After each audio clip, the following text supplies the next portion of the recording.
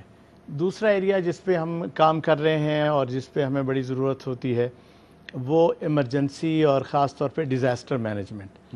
ابھی آپ کو پتہ ہے چترال کے اندر جو طوفان اور یہ سارا سیلاب آیا اور اس سے جو تباہی ہوئی, اس میں الخدمت فاؤنڈیشن نہ صرف لیڈنگ رول پلے کر رہی تھی, یہ آرمی کر رہی تھی یا الخدمت فاؤنڈیشن کر رہی تھی, بلکہ ہمارے ورکرز سروں پہ چیزوں کو اٹھا کے کئی میل کا فاصلہ طے کر کے اس میں جا رہے تھے، اور وہ رپورٹ ساری پریس کے اندر بھی آئیں اور اس کے ساتھ ہی ساری صورت بنی تھی۔ ڈیزاسٹر میں جو ہمارا کام ہوتا ہے سیلاب کے اندر اور باقی جگہوں پہ، ہم نے اس کو خاصا پروفیشنل بنیادوں پہ آرگنائز کیا ہے، بورڈز کو ایڈ کیا ہے ہم نے جو آپ شمالی وزیرستان کے متاثرین کی بھی دیکھ بھال کر رہے ہیں؟ ڈیفینیٹلی شمالی وزیرستان کے متاثرین تو پچھلے 3-4 سال سے ہماری پرائرٹی نمبر 1 رہے ہیں، اور وہ ابھی بھی اسی طرح ہماری لسٹ پہ ہیں۔ اچھا، ابھی یہ بتائیں کہ کتنے متاثرین واپس جا چکے ہیں اور کتنے ابھی تک باہر ہی ہیں شمالی متاثرین کی جو تعداد واپس گئی ہے وہ ابھی کو بہت زیادہ نہیں ہے، اسکریننگ کر کے چونکہ ان کو واپس بھیجا جا رہا ہے، سلو پروسیس ہے اس کا، اور میرا اپنا گمان یہ ہے کہ 5واں حصہ بھی مشکل سے وہاں گیا ہوگا۔ اس کا مطلب ہے کہ ان متاثرین کی مدد کے لیے بھی ابھی آپ کو فنڈز کی ضرورت ہے؟ بہت بڑے پیمانے پہ ضرورت ہے، اور اس کے لیے ہم کام بھی کر رہے ہیں، وہاں قربانیاں بھی کر رہے ہیں بڑی تعداد میں ان علاقوں کے اندر۔ نہ صرف یہ ہے کہ ہم کھالوں کی رقم جمع کرتے ہیں، بلکہ میرا خیال ہے 300-400 سے زائد جانور ان مہاجر کیمپوں کے اندر ہم ذبح کر رہے ہیں۔ اچھا، یہ بتائیں کہ ایک انوویشن ہم نے اس سال اور کی ہے جو شاید دلچسپی کا باعث ہوگی سارے لوگوں کے لیے، وہ یہ ہے کہ ہم نے پچھلے چند سالوں سے سوچا کہ خود قربانی کرنے کے پروسیس کو بھی چینج کیا جائے، اور یہ جو سڑک پہ اور اس کے ساتھ کر کے آپ ذبح کرتے ہیں اور پھر اس کی اوجری اور باقی ساری چیزیں سڑک پہ پھینک دیتے ہیں، تجربہ کیا پچھلے سال ہم نے کراچی میں سلاٹر ہاؤس خرید کر کوئی ہم نے 300 گائیں جو ہے اس کے اندر بہت کلین ایٹماسفیئر کے اندر، اور اس کے 4 بڑے حصے کیے اور پھر اس کو چل کر کے مختلف علاقوں میں بھیجا۔ اس سال ہم نے اس کو لاہور میں بھی دہرانے کا طے کیا، بہت اچھا تجربہ تھا، اور میرا خیال یہ ہے کہ گندگی نہیں پھیلتی، اس سے گندگی نہیں پھیلتی، گوشت جو ہے وہ بہت اچھا پریزرو ہوتا ہے، اور آپ اگر اس کو چلنگ ٹرک کے ذریعے سے بھیجیں تو دور دور تک اس کو اس گرمی کے موسم پہنچایا جا سکتا ہے۔ یہ بڑی اچھی یہ ایک بڑی اچھی انوویشن ہے، اس پر مزید بات کریں گے لیکن ایک چھوٹے سے وقفے کے بعد۔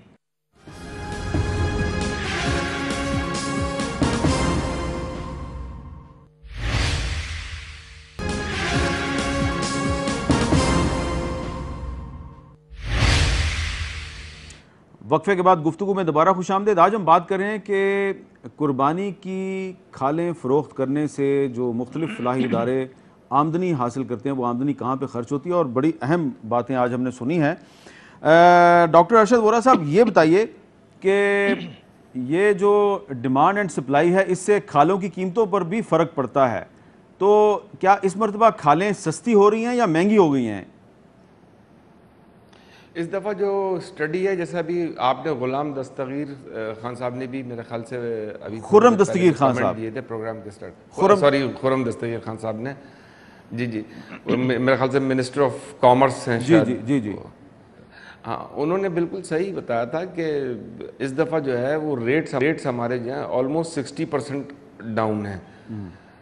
اس میں یہ سمجھتا ہوں کہ ہماری اپنی دیکھیں کھالیں، یہ کھالوں کا ایک بڑا پیریڈ ہوتا ہے، یہ ایک بیسک را مٹیریل ہے جو کہ ہماری اکانومی کا بہت بڑا حصہ ہے، لیکن انفارچونیٹلی یورپ میں آپ کو پتہ ہے کہ ہمارے پر جو ہے وہ ڈیوٹی نہیں ہے ہمارے پروڈکٹ پہ، تو ہم کس جگہ فیل ہوئے، یہ گورنمنٹوں کا کام ہے۔ ہماری مارکیٹنگ کہاں پہ کمزور رہی، کیونکہ انڈیا کو اور چائنا کو آرڈرز مل گئے اٹلی کے شو میں، اور ہم وہ جو ہے کیپچر نہیں کر سکے، جبکہ انڈیا کے پروڈکٹ پہ بھی ڈیوٹی ہے، وہ پروڈکٹ وہاں پہ مہنگا پڑتا ہے، چائنا کا پروڈکٹ وہاں پہ مہنگا پڑتا ہے کیونکہ اس پہ بھی ڈیوٹی ہے، پاکستان کے پروڈکٹ پہ 0% ڈیوٹی ہے، لیکن اٹس ویری انفارچونیٹ کہ ہماری ایٹنری ایسوسیشنز نے کہیں غلطی کی ہے، یا مارکیٹنگ اسٹریٹجی میں یا پلاننگ میں، یا پھر جو اس وقت قیمتیں ہماری گیس کی الیکٹریسٹی کی بڑھی ہیں اس کی وجہ سے cost of production, cost of doing business جو ہے وہ بڑھ گیا ہے، تو ہمارا اینڈ پروڈکٹ مہنگا پڑتا ہے۔ بہرحال کہیں نہ کہیں یہ ہمارا فیلئر ہے۔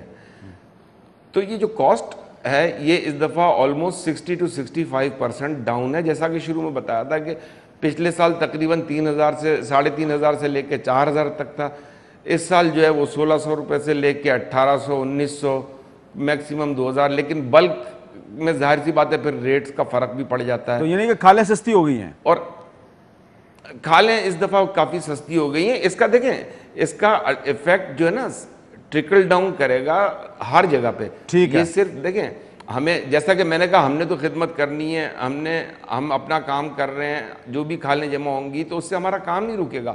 کھالیں اگر کم جمع ہو جائیں گی کہیں اس کی تو وجہ ہمیں تو اپنا کام کو کنٹینیو کرنا ہے کیونکہ ہمارا مقصد ہی ڈاکٹر ہے. صاحب اور ہم نے اس دفعہ تو ویسے بھی آپ کو پتہ ہے ضابطۂ اخلاق کی وجہ سے لوگوں کو پرابلمز بھی شاید آئیں. اچھا یہ ایک چھوٹا سا سوال ہے, عوام ایک چھوٹا سا سوال ہے, اس میں کھالیں پہنچا دیں. ایک چھوٹا یہ ہم نے سوال عوام سے اپیل کی اور ہمیں ڈاکٹر صاحب ایک چھوٹا سا سوال سن لیں گے. ہماری کھالیں وہی ہوں گی اللہ نے چاہا. ایک چھوٹا سا سوال میں آپ سے پوچھنا چاہ رہا ہوں, یہ جو کھالیں جو سستی ہو گئی ہیں بکرے کی, گائے کی, اونٹ کی, کیا اس کی وجہ یہ تو نہیں کہ گدھے کی کھال بڑی مہنگی ہو گئی ہے؟ نہیں دیکھیں جو میری انفارمیشن ہے, جو میری نالج ہے, گدھے کی کھالوں کا اینڈ یوز کچھ اور ہے اور جو ہماری یہ گائے کی بکرے کی کھال ہوتی ہے, دمبے کی کھال ہوتی ہے, اس کے اینڈ یوز کچھ اور ہے. چلیں ٹھیک ہے ٹھیک ہے ٹھیک ہے, بات کی سمجھ آ گئی جو ہے نا وہ کوئی فرق نہیں ہے. ٹھیک ہے بات سمجھ آ رہی ہے. اچھا طارق اعظم صاحب آپ سے بھی میں یہی سوال پوچھنا چاہ رہا ہوں کہ اگر کھالیں سستی ہو گئی ہیں تو اس مرتبہ تو آپ کی آمدنی بھی کم ہو جائے گی, تو پھر اس کا مطلب ہے کہ آپ کو زیادہ محنت کرنی پڑے گی. جی بالکل جی, ہمیں تو اس دفعہ یعنی جو پچھلے سال جو ریونیوز ہم نے حاصل کیے وہی ریونیوز حاصل کرنے کے لیے ہمیں تقریباً دگنی کھالیں اکٹھی کرنی پڑیں گی. اچھا اچھا اچھا جی. عبدالشکور صاحب آپ کیا بتائیں گے, کھالیں سستی ہونے سے آپ کو کافی نقصان ہوگا؟ یقیناً یہ یعنی پوری مارکیٹ کا مسئلہ ہوگا, اور اس کا ظاہر این جی اوز کے پاس کوئی علاج بھی نہیں ہے. بس یہی ہوگا کہ ہمیں کھالوں کے علاوہ کے جو اپنے ریسورسز ہیں ان کو اور ڈیولپ کرنے کی ضرورت ہوگی, اور الحمدللہ اس حوالے سے جدوجہد تو کرتے رہیں گے ہم کہ اس کو کسی نہ کسی طرح ہم کور کر سکیں. اچھا تو یہ مجھے یہ بتائیں کہ جس طرح میں نے آپ تینوں سے پوچھا, طارق صاحب سے پوچھا, وورا صاحب سے پوچھا, آپ سے پوچھا, آپ نے مجھے اپنی آمدنی کی فگر بتائی پچھلے سال کی, اور یہ بھی بتایا کہ آڈٹ ہوتا ہے. یہ جو باقی پاکستان میں بہت سے ادارے اور مدارس کھالیں اکٹھی کرتے ہیں ان کا بھی آڈٹ ہوتا ہے یا نہیں ہوتا؟ میرا خیال یہ ہے کہ ایک بڑی تعداد میں تو مدارس رجسٹرڈ بھی ابھی نہیں ہو سکے ہیں, آڈٹ تو اس کا اگلا مرحلہ ہے. اور سچی بات یہ ہے کہ اس حوالے سے جو ہمارے ہاں سسٹم کے مسائل ہیں وہ خاصے شدید ہیں, لیکن چونکہ آج ہم اس حوالے سے بات کرنے نہیں ہیں, ہم تو زیادہ تر اسی حوالے سے بات کریں گے کہ ہمیں اپنے سارے معاملات میں نظم و ضبط پیدا کرنا چاہیے. ڈیفینیٹلی اس میں اس کی بہت شدت سے ضرورت ہے, ڈاکومنٹیشن کی ضرورت کہ ملک کے اندر جو ادارے ہیں وہ کسی سسٹم کے تحت آئیں, اور اسی کے ذریعے سے میرا خیال ہے خود ان اداروں کا بھی اسی میں فائدہ ہوگا کہ وہ سسٹم کا حصہ بنے اور اس کے ذریعے سے آگے چلیں. بہت بہت شکریہ جناب عبدالشکور صاحب. طارق اعظم صاحب لاہور میں آپ کا بہت بہت شکریہ, اور ڈاکٹر ارشد وورا صاحب کراچی میں آپ کا بہت بہت شکریہ. اور آخر میں جو نظم و ضبط والی بات ہم نے کی ہے, یہ ایک بہت ہی اہم ریکوائرمنٹ ہے, بہت بڑی ضرورت ہے اس وقت, کیونکہ ہم دیکھیں کہ حج سے لے کے, حج کے اجتماعات سے لے کے, اور پاکستان میں جو ہم عید کا تہوار مناتے ہیں, جہاں جہاں بھی ہمیں نظم و ضبط کی کمی نظر آتی ہے وہاں پہ کوئی نہ کوئی ناخوشگوار اور اندوہناک واقعہ رونما ہو جاتا ہے. اگر ہمارے یہ جو کھالیں اکٹھی کرنے کا معاملہ ہے, اس میں بھی اگر کچھ نان سٹیٹ ایکٹرز جو ہیں وہ اپنے مضموم مقاصد کی تکمیل کے لیے کھالیں اگر اکٹھی کرنا شروع کر دیں تو اس کے جو نتائج ہیں وہ پاکستان کے لیے ٹھیک نہیں ہیں. تو یہاں پہ بھی نظم و ضبط کی ضرورت ہے, حج میں بھی نظم و ضبط کی ضرورت ہے. ہر جگہ پہ اگر ہم نظم و ضبط کا مظاہرہ کریں گے تو اس میں ہمارا فائدہ ہی فائدہ ہے. اجازت دیجیے, اللہ حافظ.